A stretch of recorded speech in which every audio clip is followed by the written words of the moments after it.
In Thailand, the parliament is voting on whether the reformist winner of elections in May should become Prime Minister. Pita Limjaroenrat and his Move Forward party swept to victory as voters, mainly the country's youth and the capital Bangkok, rejected conservative military rule.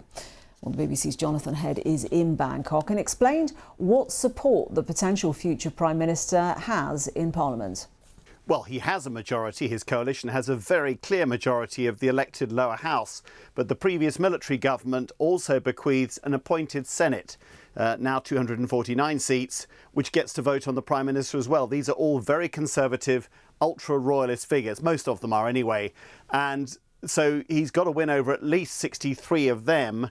It looks like he's not going to get that. There is very intense feeling about the monarchy. And although Move Forward has a very broad reformist programme that touches on all areas of life, for reforming education, the economy, the bureaucracy, he does have this one proposal, quite modest, to amend the lèse-majesté law. This is the law that criminalises any critical comment of the monarchy and which can result in decades in prison. And he's saying we should look at that law.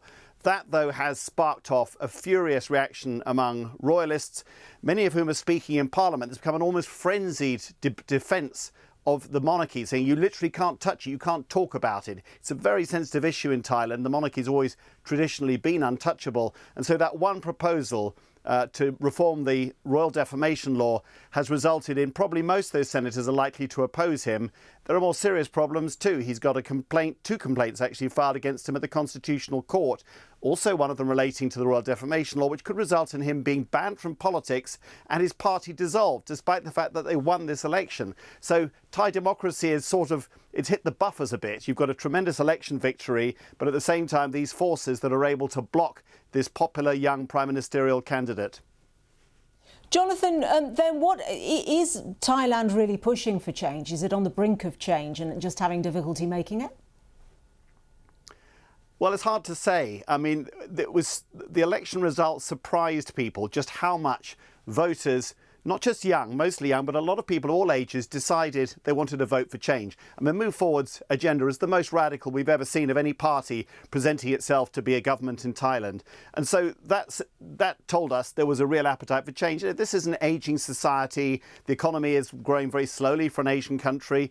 It's been ruled by old military royalists for quite a long time. There's been a lot of turmoil in the past. You definitely sensed people wanted something different and they were excited by this young new party. It doesn't have much money, it doesn't do things by the old ways, it's trying new methods. But at the same time, the royal issue is deeply sensitive and the monarchy is very well defended by the military, by a whole raft of laws. And what we're seeing in Parliament is those forces determined to shut down any debate of the monarchy coming to the fore today. And it's likely they will be able to block Pita Limjaroenrat and his party from forming a government, and they might go a lot further. Of course, if they do that, if they actually ban him and his party, it's likely there'll be a strong reaction. And we've seen in the past widespread protests on the streets lasting for many months when they tried that kind of tactic. Jonathan Head there, and voting is underway in Parliament in Thailand. We'll bring you up to date, of course, on the result of that vote.